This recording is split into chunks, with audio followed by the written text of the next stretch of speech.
Hi welcome to max TV భక్తి. ఈ రోజు స్టూడియోలో మనతో ఉన్నారు ప్రముఖ ఆధ్యాత్మికవేత్త సత్యనారాయణ మూర్తి గారు. నమస్కారం గురుగారు. అనుజ్ఞ నమస్తే అమ్మా. గురుగారు, ఉగాది అనగానే మనకు గుర్తొచ్చేది ఉగాది పచ్చడి. అవును. మరి ఉగాది పచ్చడి అనేది ఏ విధంగా చేసుకోవాలి, దీని పరమార్థం ఏంటి మాకు తెలియజేస్తారా? అలాగే మనకి ఉగాది రోజున షడ్రుచులు కలిసినటువంటి పదార్థాలను వేసి ఉగాది పచ్చడి అని పెట్టారు. ఇది ఎంత టేస్ట్ఫుల్గా ఉంటుందంటే అన్ని రుచులు 6 రుచులు కలుస్తాయి అన్నమాట.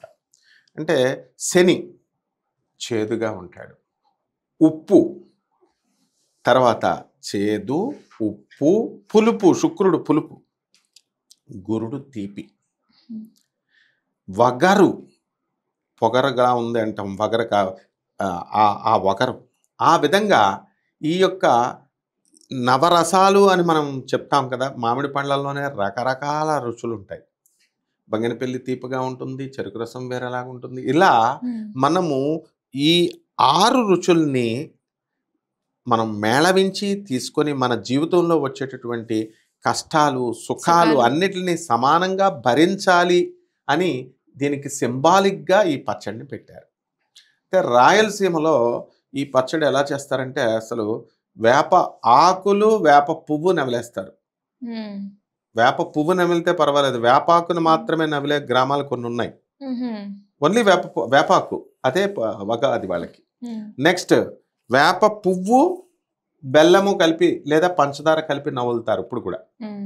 ఈ ఆంధ్ర సైడు మనకి ఈ తెలంగాణలో మనకి ఈ ఉగాది పచ్చడి అనేటటువంటిది చేసుకోవడం అనేది ఉంది.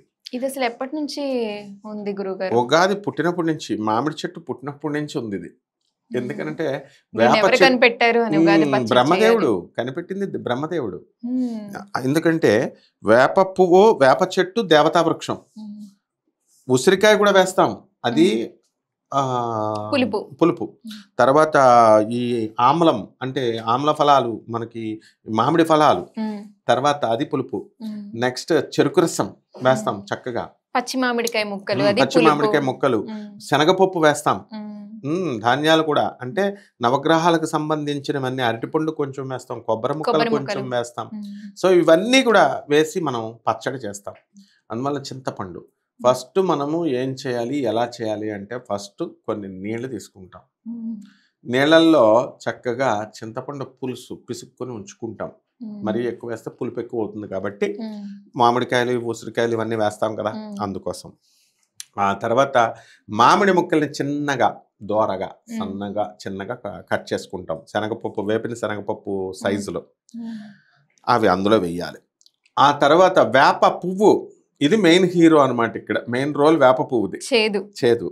ఆ వేప పువ్వుని చక్కగా ఎంత ఎక్కువ వేసుకుంటే అంత మంచిది అనమాట. కానీ ఇక్కడ సిటీస్లో మనకి వేప చెట్టు తక్కువగా ఉండడం వల్ల మనం ఏం చేస్తున్నామంటే 4-5 పువ్వులు వేస్తున్నారు 10 రూపాయలకి. ఒక 2 రెబ్బలు అది సరిపోదు. ఇన్ని రెబ్బలకి కాసినటువంటి వేప పువ్వుని వేయాలి. ఆ తర్వాత అరటిపండు 1 or 2, కొబ్బరి ముక్కలు సన్నగా కోసుకొని ఆ చిన్న చిన్న ముక్కలు. ఆ తర్వాత ఇంకేం వేస్తాం మనము, తీపి వచ్చింది బెల్లం వేస్తాము. బెల్లం వేయకపోతే తీపి రాదు కదా. ఈ విధంగా ఈ అన్ని ముక్కల్ని వేసి చక్కగా అది దేవుడి దగ్గర మనం నివేదన చేసి నైవేద్యం కింద పెట్టి మనము తర్వాత ఫస్ట్ ఉగాది పచ్చడి తినకుండా ఏ పని చేయకూడదు అనమాట. ఏ టీ కూడా తాగకూడదు ఆ రోజు. మొదట ఉగాది పచ్చడే తినాలి. ఉగాది పచ్చడే తినాలి. ఎందుకంటే టీ తాగకూడదు, కాఫీ తాగకూడదు ఎవరికి ఉన్నా సరే. సో ఆ రోజున కనుక ఈ ఉగాది పచ్చడిని తిని ఎవరైతే దేవునికి మనం ఇంట్లోనే దీపారాధన చేసిన తర్వాత లేదా దేవాలయానికి వెళ్ళి పచ్చడి తింటారో వాళ్ళకి శుభాలే శుభాలు. అసలు ఉగాది రోజున కొత్త వస్త్రాలు అవసరం లేదు, శుభ్రమైనటువంటి వస్త్రాలు, సాంప్రదాయ వస్త్రాలు ఆ రోజు ధరించాలి.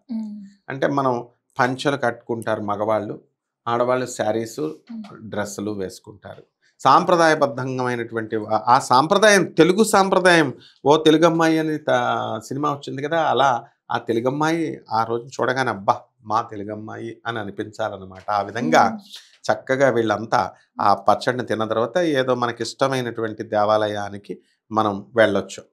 వెళ్ళి ఆ విధంగా కనుక చూసినట్లయితే మనము దీని మెయిన్ ఆబ్జెక్ట్ ఏంటి, బ్రహ్మదేవుడు ఏంటంటే జీవితంలో ఎప్పుడు కూడా అందరూ సుఖాలే కావాలని కోరుకుంటారు, కష్టాలను ఆహ్వానించరు.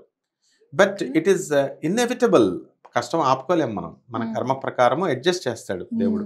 అందుకని ఒక్కొక్కసారి దుఃఖం వస్తుంది, ఒక్కొక్కసారి కష్టం అన్ని వస్తుంది, రకాలు సంవత్సరం అంతా ఉండాలి. కాబట్టి ఉండాలిగా.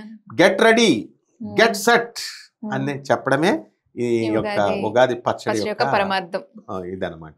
దాని యొక్క ఆవిర్భావం బ్రహ్మదేవుడు చేశాడు. ధన్యవాదాలు గురువు గారు. ధన్యవాదాలమ్మా.